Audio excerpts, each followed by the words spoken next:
বেগুন তো আমরা অনেকভাবেই বানিয়ে থাকি, তবে বেগুনের এই রেসিপিটা থাকলে এক থালা ভাত এটা দিয়েই খাওয়া হয়ে যাবে। নমস্কার বন্ধুরা, রসনালিপির আরও একটি নতুন পর্বে আপনাদের সবাইকে স্বাগত জানাই। আজ আপনাদের সামনে নিয়ে এসেছি বেগুনের একদম অন্য স্বাদের একটি রেসিপি। এটা রুটি, ভাত, পরোটা যে কোনো কিছুর সাথেই পরিবেশন করতে পারেন। তাহলে চলুন দেখে নেওয়া যাক আমার আজকের রেসিপিটা বানানোর জন্য প্রথমে বেগুনটাকে ম্যারিনেট করে নেব। তার জন্য প্রথমেই বেগুনটাকে এইভাবে ডুমো ডুমো করে কেটে ধুয়ে নিয়েছি। এর মধ্যে দিয়ে দিচ্ছি পরিমাণ মতো নুন, 1 টিস্পুন হলুদ গুঁড়ো, 1 টিস্পুন লাল লঙ্কার গুঁড়ো। তারপর এটাকে ভালো করে মাখিয়ে 10 থেকে 15 মিনিটের জন্য রেখে দেব।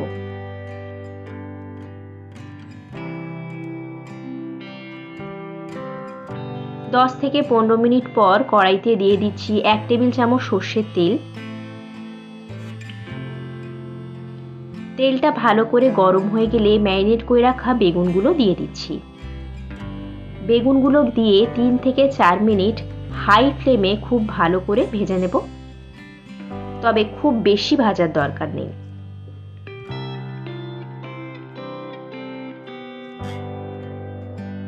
তিন থেকে 4 মিনিট ভাজার পর তুলে রাখছি।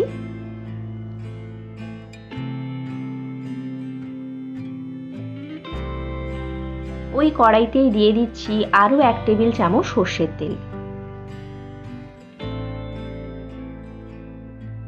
তেলটা গরম হয়ে গেলে দিয়ে দিচ্ছি একটা ফাটানো শুকনো লঙ্কা, 1/4 টিস্পুন পাঁচফোড়ন, 1/4 টিস্পুন হিং।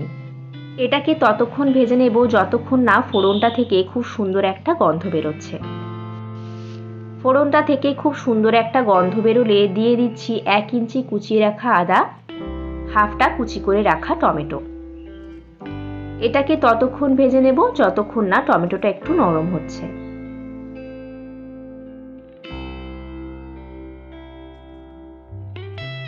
টমেটোটা একটু নরম হতে শুরু করলে দিয়ে দিচ্ছি 1 টিস্পুন হলুদ গুঁড়ো, 1 টিস্পুন কাশ্মীরি লঙ্কার গুঁড়ো, 1 টিস্পুন জিরে গুঁড়ো, 1 টিস্পুন ধনে গুঁড়ো।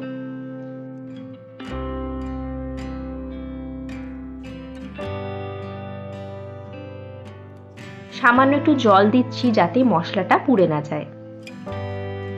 জল দিয়ে মশলাটাকে 2 থেকে 3 মিনিটের জন্য ভালো করে কষিয়ে নেব।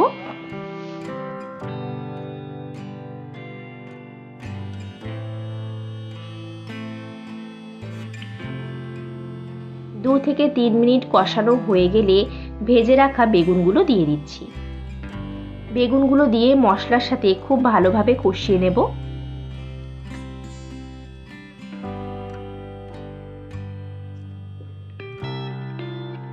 তিন থেকে 4 মিনিট ভালো করে কষানো হয়ে গেলে দিয়ে দিচ্ছি পরিমাণ মতো গরম জল। গরম জল দিয়ে সবকিছু একবার ভালো করে মিশিয়ে নেব।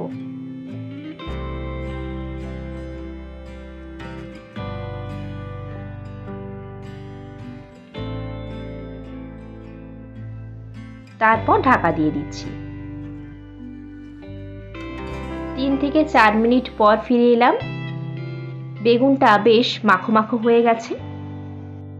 দিয়ে দিচ্ছি 1/4 টিস্পুন আমচুর পাউডার, হাফ টিস্পুন চিনি, 3টে চেরা কাঁচা লঙ্কা।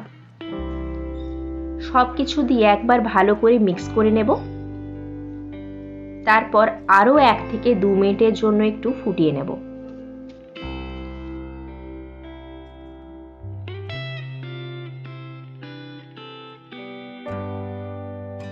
সব শেষে দিয়ে দিচ্ছি কিছুটা ধনেপাতা কুচি আর 1 টিস্পুন কাঁচা সর্ষের তেল। সবকিছু একবার মিশিয়ে নিলেই তৈরি আচারি বেগুন। আমার আজকের রেসিপিটা আপনাদের ভালো লাগলে লাইক করবেন, কমেন্ট করবেন, শেয়ার করবেন। আমার চ্যানেলে নতুন বন্ধু হয়ে থাকলে সাবস্ক্রাইব করবেন, তাহলে আমি যখনই নতুন কোনো ভিডিও আপলোড করব তার নোটিফিকেশন আপনার কাছে পৌঁছে যাবে। তাহলে দেখা হচ্ছে আবার কোনো মজাদার রেসিপির সাথে। ততক্ষণ সুস্থ থাকুন, ভালো থাকুন।